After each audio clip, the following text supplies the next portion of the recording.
Boa noite, meus irmãos. Graça e paz, nosso Senhor e Salvador Jesus. Amém? Muito bom poder estar aqui mais um culto, prestando honras e glórias ao nosso Deus. Sempre que eu venho aqui, eu gosto de compartilhar sobre isso. Nós não cansamos em estar aqui domingo após domingo, cantando, exaltando ao nosso Deus, treinando aquilo que nós faremos por toda uma vida, que é louvar ao nosso Deus e servir a Ele em amor. Então, que em tudo o nome do Senhor seja glorificado. Nós estamos na série de mensagem em comemoração aos 507 anos da Reforma Protestante. Estamos então louvando a Deus por esse, segundo alguns teólogos, maior avivamento da história.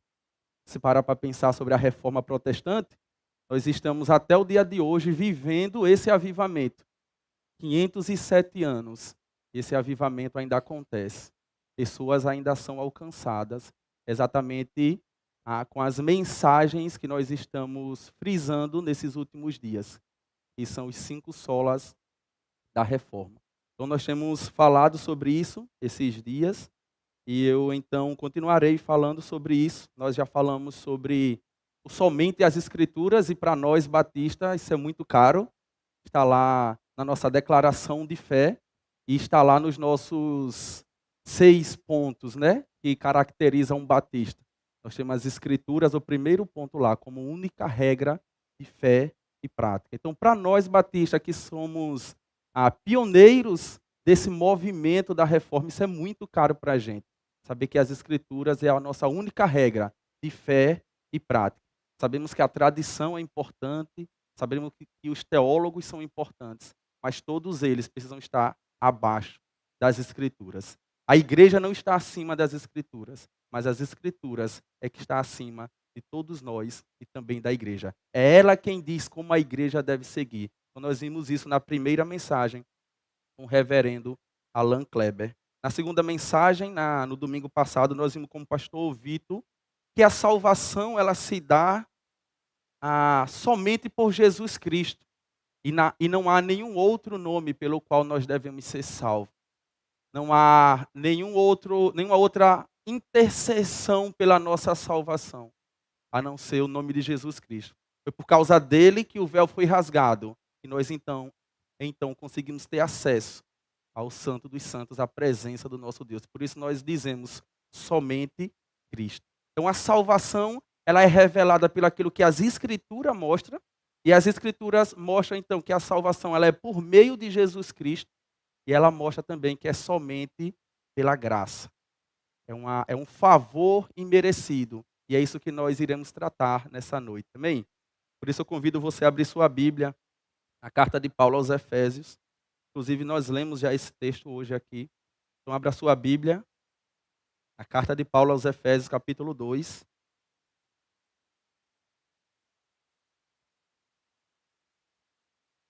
Nós iremos ler dos versos 1 a 10. Carta de Paulo aos Efésios, capítulo 2, versos de 1 a 10.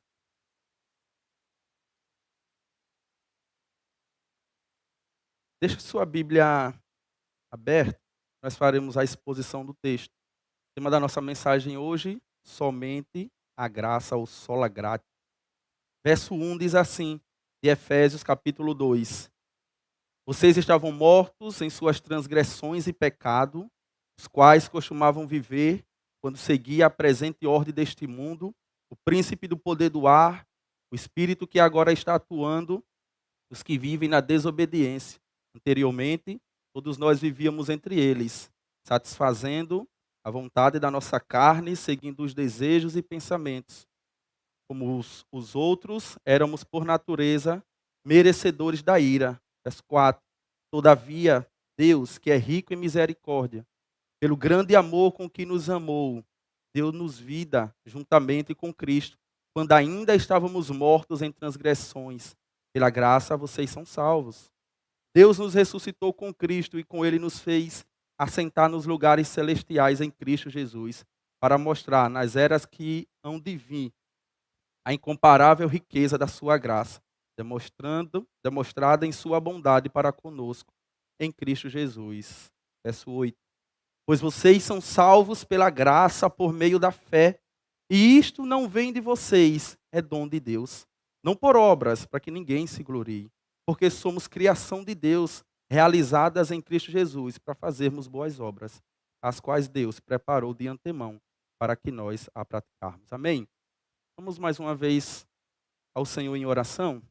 Oremos. Senhor, nós te agradecemos por essa oportunidade de estarmos aqui reunidos em torno do teu santo nome. O Senhor é o centro dessa igreja, é o centro desse púlpito e é o centro das nossas vidas.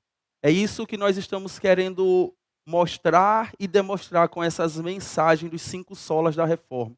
Queremos entender, Pai, os pilares da reforma e a relevância, a importância desses pilares para as nossas vidas. E todos esses pilares mostram que o Senhor é o centro de todas as coisas. Os pilares mostram que é a tua palavra que é a nossa única regra de fé e prática, e ela revela que foi o teu filho Jesus que morreu naquela cruz em nosso lugar e nos deu a salvação, então, de forma gratuita.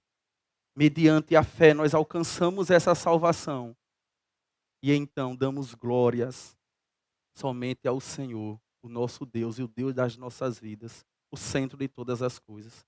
Que nessa noite o Senhor fale aos corações das crianças que ali em cima estão e fale também aos nossos corações aqui. Que possamos entender, Deus, que somente a graça do Senhor é que é suficiente para as nossas vidas. Que não há obras diante do Senhor, Deus. Que não há nada que venhamos fazer que faça o Senhor mudar de ideia, Deus, ou ser favorável a nós. Mas que recebemos o teu favor, o favor da salvação, somente pela graça do Senhor. Fala conosco, Deus, em nome de Cristo Jesus. Amém e amém. Meus irmãos, é 31 de outubro de 1517, quando um monge, em direção ao castelo em Wittenberg, na Alemanha, se direciona. E na porta daquela capela, ele então vai afixar suas 95 teses, ou 95 argumentos. Eu não sei quantos aqui já tiveram o privilégio de ler as 95 teses de Martinho Lutero, que é muito famosa, a gente comenta muito sobre elas, principalmente nesse período, mas não sei quantos aqui já sentiu o desejo de ir lá e ler o que foi que Lutero falou. Você colocar aí rapidinho uma pesquisa, você encontra as 95 teses em vários sites, mas também existem livros argumentando ou defendendo as teses de Lutero ou fazendo algum tipo de crítica. O ponto é que é 31 de outubro de 1517, quando esse monge vai lá na porta da igreja e afixa suas 95 teses. Parece estranho para nós, porque nós não temos aqui essa cultura de estarmos discordando de alguma coisa da igreja e colocar ali na porta da igreja as nossas discordâncias ou coisas desse tipo. Mas nesse período era comum você escrever teses e colocar na porta da igreja para aqueles que vão entrando poder olhar e de repente chamar a atenção da liderança então da igreja e de repente um concílio sair dali ou um debate. Então não é estranho Lutero colocar as teses dele ali.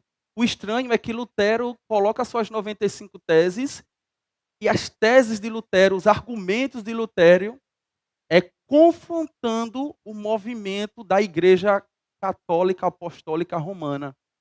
Havia um movimento muito grande dentro da igreja para construir a Basílica de São Pedro. E se você conseguir aí dar uma pesquisada rapidinho, você vai ver que a Basílica, o quanto ela é cheia de ostentação, por assim dizer, né? Com sua grandeza, com sua beleza e com todo o investimento que foi feito para construir essa basílica.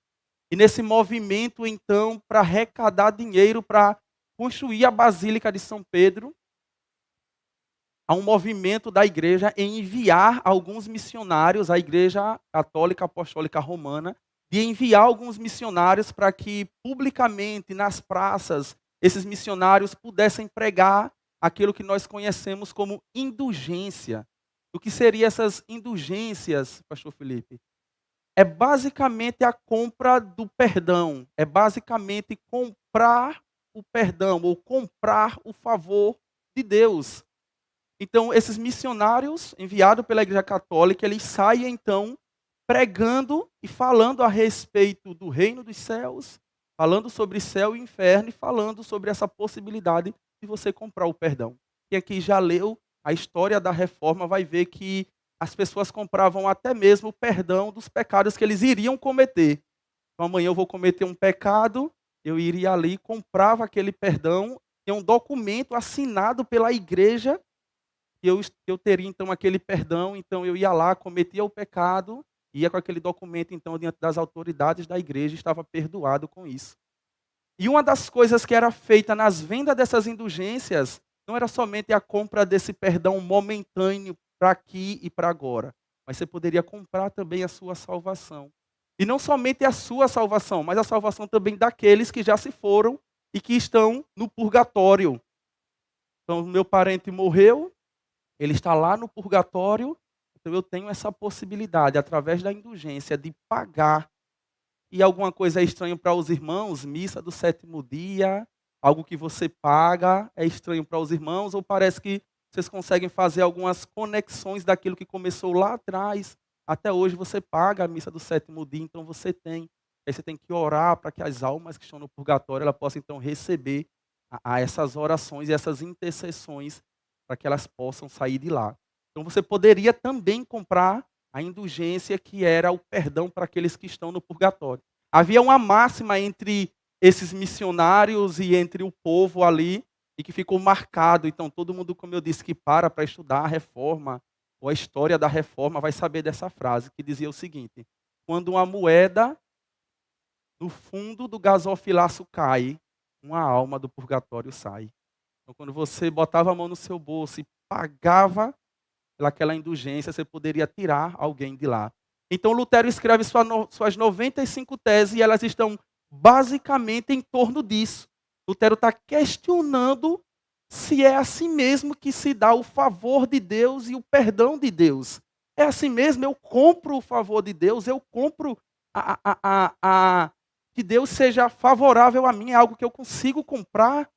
Isso de fato é verdade. Lutero, então, com todo o respeito que ele tinha aos seus líderes, ele escreve. E, meus irmãos, talvez você não concorde com tudo que Lutero escreveu lá. Eu também não concordo com tudo. Mas entenda o cenário. Lutero, em momento nenhum, ele queria dividir a igreja, ele queria rachar a igreja. Ele estava chamando a igreja para uma reforma, para um retorno às Escrituras e para aquilo que as Escrituras diz.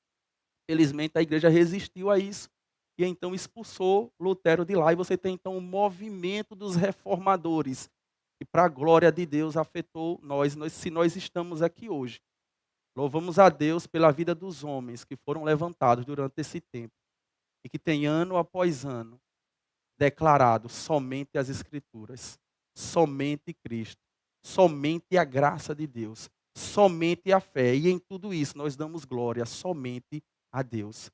Não há espaço para o magistério, não há espaço para líderes, não há espaço para nenhum tipo de movimento. O único Senhor dessa igreja e da igreja espalhada por esse mundo é o nosso Deus, o nosso Salvador. E então Lutero está convocando os líderes da igreja, e uma das coisas que Lutero quer dizer é que a salvação não é algo que você compra, mas é algo que é gratuitamente, é uma dádiva, é um dom, é por graça que vem somente de Deus. E é isso que eu queria ver com os irmãos nessa noite, que a salvação que nos alcançou, ela é somente pela graça. Texto que nós acabamos de ler, o apóstolo Paulo escrevendo então aos irmãos da igreja de Éfeso. Aquela igreja que o apóstolo Paulo escreve, é uma igreja que ele mesmo plantou aquela igreja. O próprio apóstolo Paulo plantou a igreja naquela cidade. Uma cidade com mais de 300 mil habitantes. Uma cidade muito forte em seu comércio, mas um comércio que girava em torno da idolatria. Era em torno da idolatria que aquele comércio funcionava. E então Paulo prega ali naquele lugar, e por 3 anos o apóstolo Paulo prega a verdade do evangelho, prega Cristo naquela cidade. E o comércio, então, que era muito forte naquela cidade, em torno da idolatria, a deusa Diana, cai por terra. a um ponto dos moradores daquela cidade levar seus livros, seus itens de idolatria na praça pública e queimar tudo ali, dizendo somente Cristo, somente a graça de Deus. Eu não preciso desse movimento de idolatria para se chegar a Deus. E então Paulo prega ali durante 3 anos. E meus irmãos, aconteceu um avivamento tão forte ali naquele lugar que toda a Ásia Menor ela é evangelizada a partir do movimento que Paulo inicia ali. Então nós temos lá em Apocalipse as cartas às 7 igrejas da Ásia: Pérgamo, Esmirna, Tiatira, Sardes, Filadélfia, Laodiceia, aquelas igrejas da Ásia Menor ali, parte do movimento que Paulo iniciou aqui em Éfeso. Então Paulo prega em Éfeso, toda a Ásia Menor, e em um dado momento ele precisa subir para Jerusalém para levar uma oferta para aqueles irmãos. E de lá de Jerusalém, então, ele ele questiona que ele precisa ser julgado. Ele era cidadão romano e precisa ser julgado em Roma. Então ele é levado para Roma e de lá ele está preso. E então, preso de lá, ele escreve essa carta que nós acabamos de ler aqui, uma parte do capítulo 2. E no primeiro capítulo dessa carta, o apóstolo Paulo vai demonstrar no capítulo 1 que a salvação ela é trinitariana, ou seja, a salvação ela é de um Deus que é trino. Paulo vai demonstrar que desde antes da fundação do mundo, Deus escolheu um povo para si, enviou o seu filho para morrer por causa desse povo e aplica então a salvação no coração desse povo através do Espírito Santo. Isso ele fala em todo o capítulo 1. A salvação, ela é trinitariana. Então, se você encontrar alguém por aí que não acredita na doutrina da Trindade, abra Efésios capítulo 1 e mostre a ele a doutrina da Trindade presente na salvação do homem. E aí, então, no capítulo 2, que é a exposição que nós faremos nessa noite, o apóstolo Paulo vai nos mostrar que a salvação é somente pela graça de Deus. E ao final, então, nós estaremos, durante a mensagem também no final, algumas aplicações. E meus irmãos, eu dividi em algumas partes aqui a exposição desse texto. E a primeira dela, e eu acho que isso é essencial para compreender que a salvação é somente pela graça. Porque se nós não compreendermos isso, vai ficar difícil compreender que a salvação é somente pela graça. E o nosso primeiro ponto aqui, que vai do verso 1 ao verso 3, a depravação total do homem.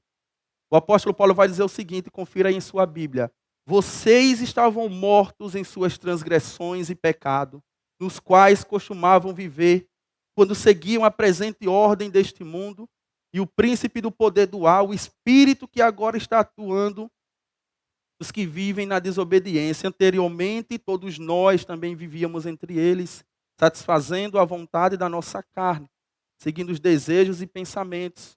Como os outros, éramos por natureza merecedores da ira. Então, o primeiro ponto para compreender que a salvação é somente pela graça de Deus é entender a depravação total do homem. É entender que o homem sem Deus ele está totalmente depravado. Ou seja, todas as áreas da vida do homem, ela está manchada pelo pecado, de modo que o homem não consegue se chegar mais a Deus. Calvino tem uma frase muito clássica sobre isso, que ele vai dizer assim: eu louvo a Deus que a sua majestade desceu até nós em Cristo Jesus, visto que nós não teríamos condições nenhuma de subir até ele.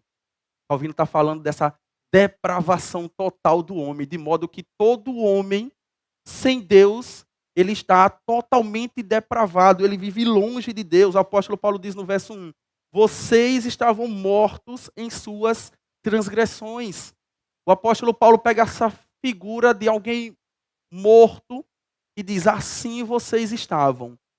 E meus irmãos, certamente todos que estão aqui, talvez com exceção de um ou outro, mas uma porcentagem bem pouca aqui, já tiveram oportunidade, no sentido de experiência, de estar ali em algum momento de velório, e sabe o quanto a situação ali é pesada. Há um sentimento de tristeza naqueles que ali estão, nas famílias, enlutadas ali, e então momentos e momentos, um vem, o caixão está aberto para que você possa dar olhar a última vez a face daquela pessoa e você então se aproxima, olha aquela pessoa e geralmente sai dali chorando. Geralmente a esposa ou o esposo está ali do lado, sem palavras, e vem um, olha, cumprimenta e sai. E há um peso, há um clima pesado naquele ambiente, porque nós sabemos que aquele que ali está, acabou para ele. Os choros que ali estão, as palavras que são ditas ali, não é mais direcionada a ele. Não sei se os irmãos já perceberam como os pastores geralmente fazem. Geralmente os pastores louvam a Deus pela vida daquele que se foi, diz alguma obra, alguma coisa dele e dá uma palavra para aqueles que estão vivos. O pastor entende que aquele que está ali, ele não consegue ouvir mais nada. Que aquele que está ali acabou para ele, não há mais nenhum sentimento, não há mais vida ali. Ele está morto.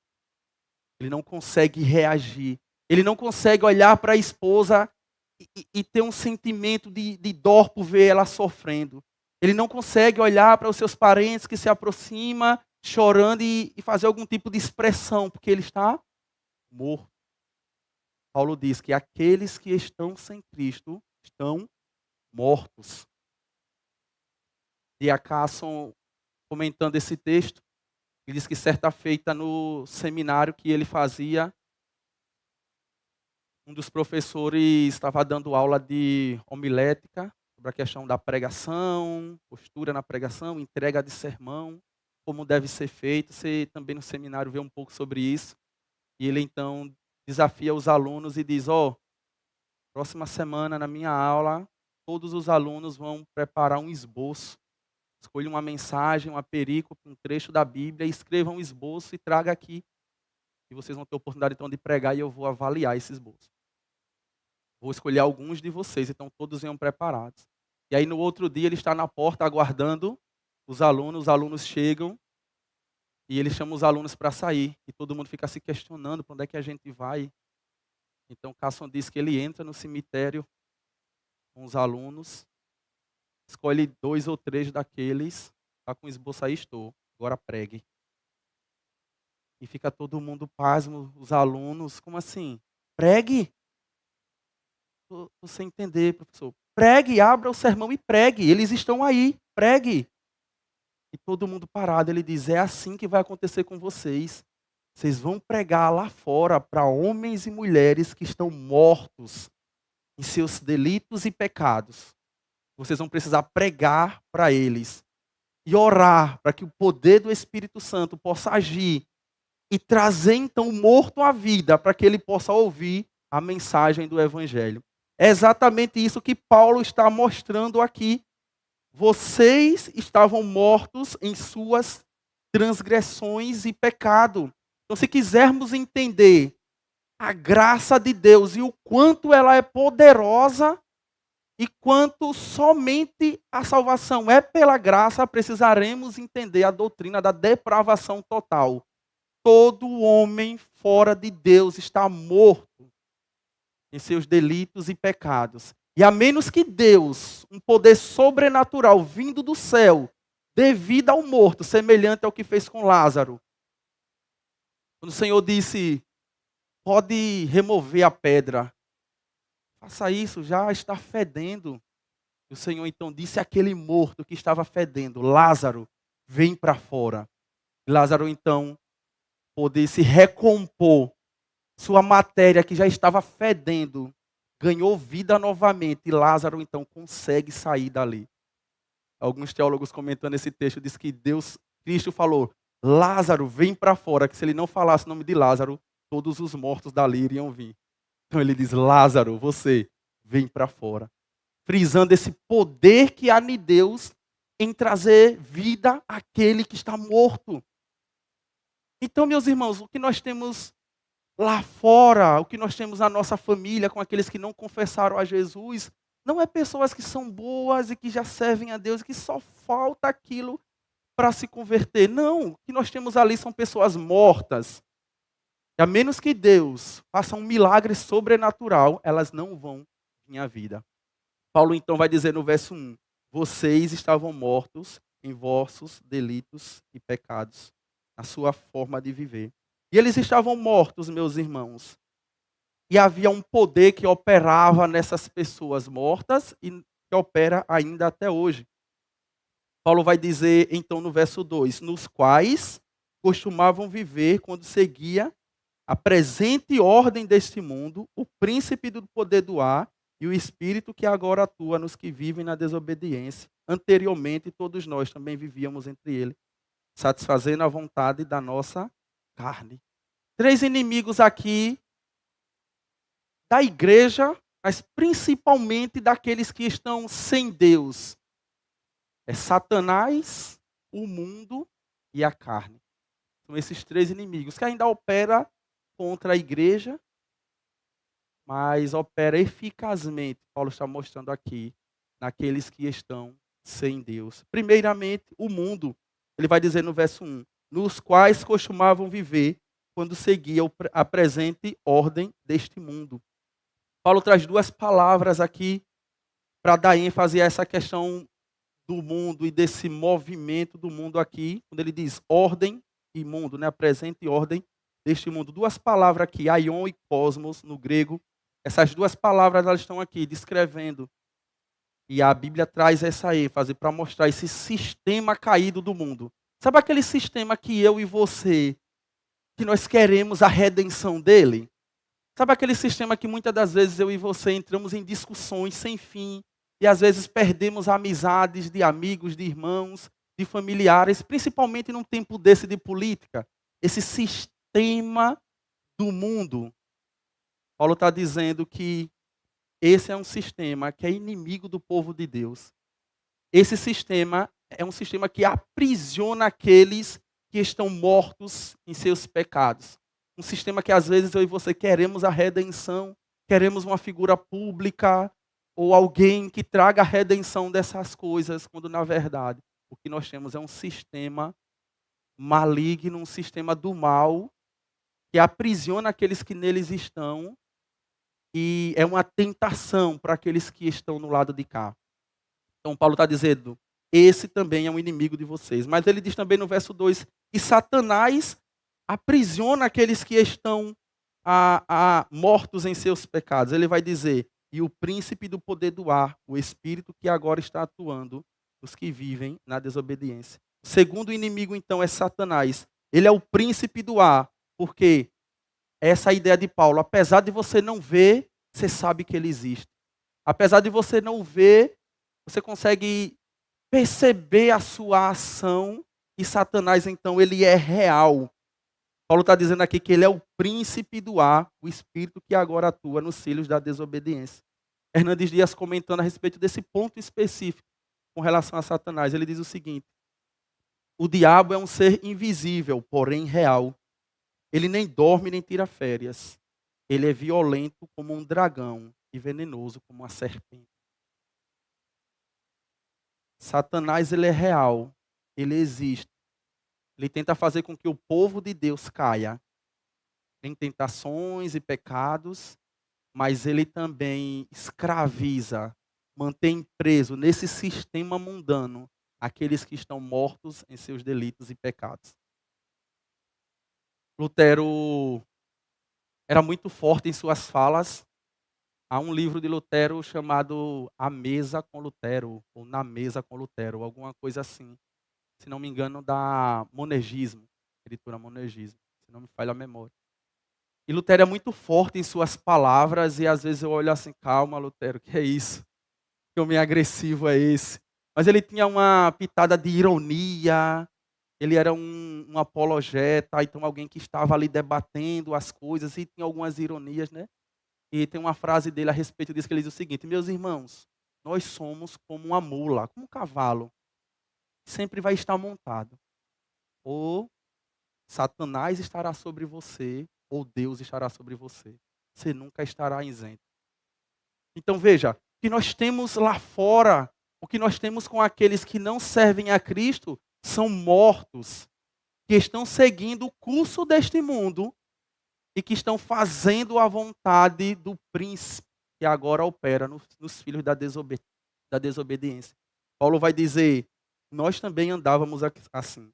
Mas há um terceiro inimigo aí no verso 3, com relação a essa questão da depravação total, que é a carne. O apóstolo diz assim no verso 3: anteriormente, todos nós também vivíamos entre eles, satisfazendo os desejos da nossa carne. Veja, no verso 1, Paulo diz assim: vocês estavam mortos. A ideia daqui de Paulo é os gentios, né? Paulo é judeu, então Paulo está dizendo: vocês estavam mortos. Éfeso é uma igreja de gentios.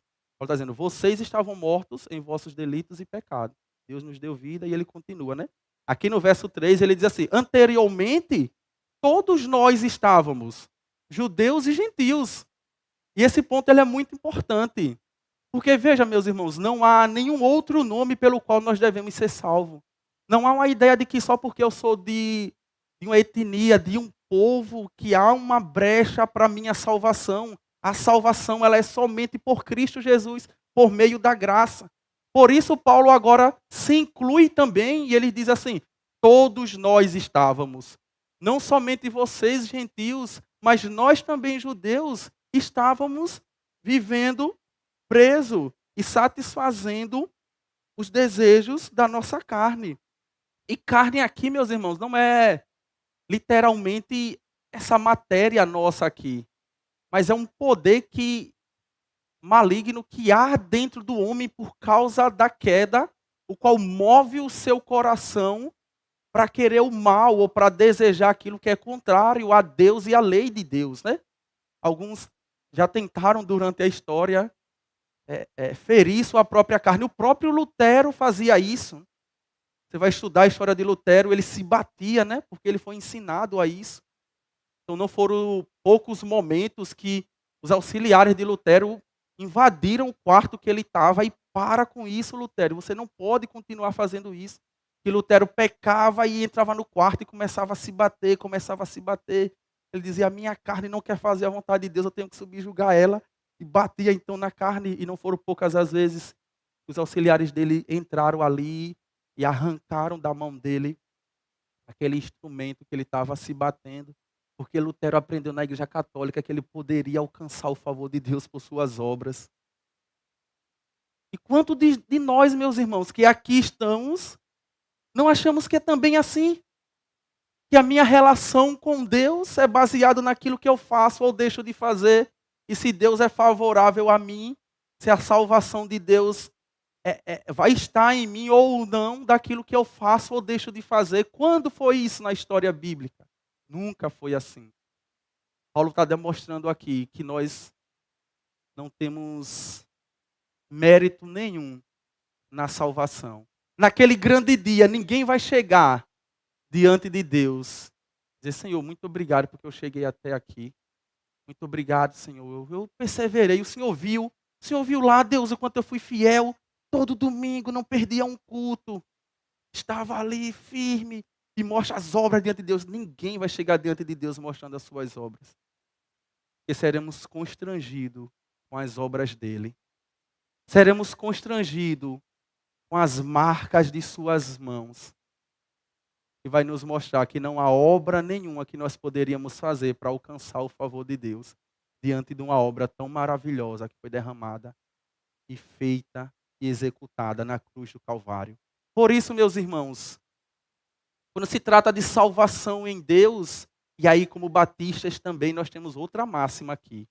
Eu gostaria que os irmãos me ajudassem em um único coro, certo? Vou falar a primeira parte e os batistas raiz vão saber complementar a segunda. Quem não souber, nós vamos para uma classe para mostrar a vocês as bases batistas. Uma vez salvo, que nós estamos dizendo com uma vez salvo, salvo para sempre. Não é que nós somos bons o suficiente para se manter até o fim. O que nós estamos dizendo é que a graça que nos alcançou, ela é poderosa e todo o mérito ele é de Deus. Por isso, uma vez ele nos salvou e ele nos salvou para sempre. João capítulo 10, ele vai falar sobre isso. Eu conheço as minhas ovelhas e elas me conhecem. Elas sabem a minha voz. E quem pode arrancar elas das minhas mãos? Ninguém pode. Então nós dizemos: uma vez salvos, salvos para sempre. E não queremos com isso trazer méritos para nós.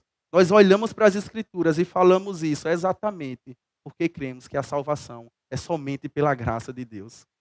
É por isso que nós somos convocados semana após semana a entrar por essas portas, louvando a esse Deus de Israel.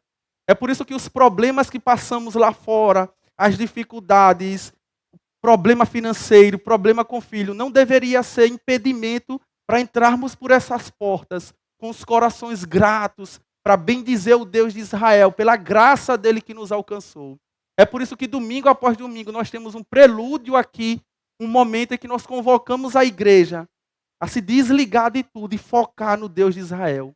É por isso que nós temos uma cruz para nos mostrar domingo após domingo o sacrifício que foi feito por mim e por você. É por isso que você deveria entrar por essas portas e louvar a Deus, independente do que aconteceu hoje no dia, você tem um motivo maior para louvar o grande, o Deus de Israel, a sua salvação, que ninguém pode tirar. O apóstolo Paulo, escrevendo aos Romanos, ele vai dizer: quem vai nos separar do amor de Deus que está em Cristo Jesus? Aí ele vai listar ali um monte de possibilidades que isso poderia acontecer. Ele vai dizer: será principados, potestades? O presente, as dificuldades da agora. Não, o povinho, pode ser que amanhã eu perca. A altura, nada. E ele vai concluir dizendo: nada pode nos separar do amor de Deus que está em Cristo Jesus. Você deve sair daqui, meus irmãos, alegres com isso. A graça de Deus te alcançou. Eu não sei por que não alcançou outro. Eu não sei por que não alcançou meus parentes. Eu não sei por que não alcançou meus amigos, que ainda não confessaram a Cristo. Porque quando eu olho lá para trás, eu vejo, Senhor, não havia mérito nenhum em mim. Se não fosse a graça do Senhor. E meus irmãos, veja, isso é um mistério tão grande que está escondido em Deus. Nem os teólogos, nem os apóstolos, que eles vão dizer que foi assim, é um ato de graça, é um ato de amor. Mas o porquê foi eu e porquê foi você? Porque você consegue sentar nesse banco hoje e compreender a verdade do Evangelho. Porque foi te dado vida e você então consegue compreender essa verdade. E porque muitos que estão lá fora ouviram a mensagem do Evangelho, missionários pregaram a eles, e eles não dão importância à mensagem do Evangelho. Porque Deus deu vida a você. Está aí sentado agora. Pare e reflita na sua vida. Por que foi você? E você não vai encontrar mérito nenhum em você. Vai dizer, eu não tenho a resposta. No íntimo do meu ser, mais bom pai que eu fui, mais boa mãe que eu fui, eu não merecia o favor de Deus. Mas Ele, de forma gratuita, abriu os meus olhos, eu consegui enxergar a verdade do Evangelho. Nós chamamos isso de regeneração. Deus opera a regeneração no seu coração, de modo que os seus olhos são abertos. Você então consegue enxergar a verdade do Evangelho e responde a essa mensagem com arrependimento e fé. Por que foi você e não foi outro? Você tem ciência que você estava morto em seus pecados. Você tem ciência que você vivia seguindo o curso deste mundo. Você tem ciência que você vivia satisfazendo o príncipe deste mundo. Você tem ciência que você vivia pelos desejos da sua carne. Por que foi você? Nós não sabemos. O que nós sabemos é o que Paulo diz no verso 3. Éramos merecedores da ira. Se você acha que não era, eu queria dizer a você aqui nesta noite, você e eu, nós éramos merecedores da ira de Deus. Nós éramos merecedores da ira de Deus. Paulo diz, como os outros, nós éramos, por natureza, merecedores da ira de Deus. O que é por natureza? Desde o início. Desde o início lá, desde a juventude, desde quando você era criança. Mas, meus irmãos, nós temos o versículo 4 que vai dizer: todavia, Deus que é rico em misericórdia, pelo seu grande amor com que nos amou. Que bênção, eu louvo a Deus por esse trecho. Todavia, Deus, o homem vivia caminhando para longe de Deus, o homem vivia seguindo o curso desse mundo, mas todavia Deus, que é rico em misericórdia, que nos amou, Ele nos deu vida quando ainda estávamos mortos. Verso 5 diz, nos deu vida juntamente com Cristo, quando ainda estávamos mortos em nossas transgressões. Foi ele quem se aproximou daquele caixão, topou, disse: Felipe, venha para fora. Então me levantei dali, segui ouvir a voz dele, e estou seguindo ele até hoje. Foi ele que no outro lado topou no caixão que você estava, até bonito, cheio de flores, mas sem vida, e disse: venha para fora. Verso 5. Deus, juntamente com Cristo, nos deu vida quando nós estávamos mortos. Verso 4 e verso 5. Diz que ele fez isso quando ainda nós estávamos mortos em nossas transgressões. Pela graça, nós somos salvos. Meus irmãos, o morto só terá vida se ele ouvir essa voz que vem do único Deus. Verso 6 diz: Deus nos ressuscitou com Cristo e com ele nos fez assentar nos lugares celestiais em Cristo. Foi ele quem nos salvou. Disse: agora sente aqui, juntamente com o meu povo, e fique aqui agora. Nós precisamos pensar a respeito desse poder que opera em nós. Precisamos pensar a respeito desse Deus, que, como disse Calvino, desce até nós, visto que nós não teríamos condições nenhuma de subir até ele. Meus irmãos, o verso 7 então mostra qual o propósito de Deus em fazer isso. O verso 7 diz assim: ele fez isso para mostrar nas eras que hão de vir a incomparável riqueza da sua graça, demonstrando a sua bondade para conosco em Cristo Jesus. Deus queria demonstrar a graça dele e a sua bondade em nos salvar. Então, quando você estiver aí fora e tiver uma oportunidade, fale disso. Já inicie de agora mostrando a bondade e a graça de Deus. Testemunhe a respeito de você, mas não fique em você. Às vezes eu me sinto muito incomodado quando eu vou visitar algum lugar, e aí chama um irmão e dá uma oportunidade para ele dar um testemunho, e aquele irmão começa a falar da vida dele, o quanto ele fez, ele finaliza e se senta. E eu fico me coçando ali, porque ele não aponta para Cristo, ele não mostra quanto ele estava ruim, mas por causa de Cristo ele alcançou algo. O que nós devemos fazer é mostrar qual foi o propósito de Deus, é mostrar a incomparável riqueza da graça de Deus. Uma riqueza que você não consegue comparar com nada. Ele nos amou quando ainda éramos pecadores. Então, meus irmãos, Deus é rico em graça e Deus ele é bondoso. E ainda, verso 8 a 10, Paulo vai mostrar então a conclusão disso. Ele vai dizer, verso 8, vocês são salvos pela graça por meio da fé, isso não vem de vós, isso é dom de Deus. Não pelas obras, para que ninguém se glorie, porque somos criação de Deus, realizados em Cristo Jesus, para fazermos boas obras, as quais Deus preparou de antemão, para que nós a praticarmos. Então Paulo pega tudo aquilo que ele veio falando e resumiu. Vocês são salvos pela graça, mediante a fé. Nós iremos falar isso no próximo domingo. O pastor Jefferson, se Deus permitir, vai ministrar sobre esse meio de alcançar a salvação, que é a fé. Paulo vai dizer, vocês são salvos pela graça por meio da fé. E ele vai dizer algo que nós deveríamos talvez escrever e colocar na porta do nosso guarda-roupa, na porta do nosso quarto. Vocês são salvos pela graça por meio da fé. E isto não vem de vocês, é dom de Deus, não vem das obras para que ninguém se glorie. Paulo é enfático em dizer que a salvação é pela graça, por meio da fé, não vem de nós, é um dom de Deus, não vem das obras. Para quê? Para que ninguém se glorie. É por isso que não há porque na igreja de Cristo haver algum tipo de orgulho. Todos que estão aqui estão nivelados, estão todos em um mesmo nível. Desde os pastores às crianças aqui, estão todos no mesmo nível, salvos pela graça, mediante a fé. Que não, esse movimento da salvação não vem de nós. Não foi o morto quem falou alguma coisa, mas alguém veio até o morto e deu vida. E ele vai dizer, não foi pelas obras. Por que não foi pelas obras? Paulo diz, para que ninguém se glorie, para que não haja glória no meio da igreja, para que dentre o povo de Deus não haja orgulhosos, soberbos. Não há espaço aqui para soberbos. O Senhor, Criador de todas as coisas, lavou os pés dos seus discípulos. E disse a eles, se vocês quiserem terem parte comigo, Eu preciso fazer isso. Pedro diz: então, Senhor, me lave o corpo todo logo. No reino de Deus é um reino que o maior serve ao menor, lava os pés do menor. Por isso Paulo diz assim: não há espaço para soberba aqui. Não há espaço para soberba aqui, porque não há espaço para que ninguém se glorie com as suas obras. Por isso, meus irmãos, no reino de Deus não há espaço para orgulhosos, não há espaço para estrelas. A única estrela que brilha aqui é a estrela de Davi.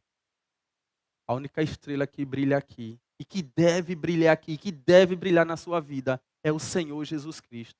Ainda que Deus levante homens e mulheres que te auxiliem na caminhada, que sejam pessoas que você tenha respeito, que você goste, que você tenha admiração, semelhante a você, ela foi salva pela graça de Jesus Cristo. Semelhante a você, um dia ela estava morta e só veio à vida porque o Senhor usou de misericórdia e deu então vida àquela pessoa. Todos nós estamos nivelados. As nossas obras diante de Deus é aquilo que Isaías diz, no capítulo 64, versículo 6. Somos como impuro, todos nós, todos os nossos atos de justiça são como trapo imundo. Puxamos como folhas e como vento, as nossas iniquidades nos leva para longe. Trapo de imundícia aqui era aquele pano que as mulheres usavam, até hoje as mulheres usam. Minha esposa, às vezes, quando briga comigo, eu pego um pano que era de enxugar o prato e passo na mesa. Aquele pano que a gente usa em casa, esse pano não era para isso, era para aquilo. Só que nós vamos usando tanto esses panos, usando, lavando, e chega um momento que você usa ele pela última vez e olha para ele assim e diz: esse pano não presta mais. Tenho que jogar esse pano fora. Aí você limpa a última coisa ali com ele, limpa o fogão, limpa uma mesa e pega aquele pano todo sujo que já não presta para nada e joga.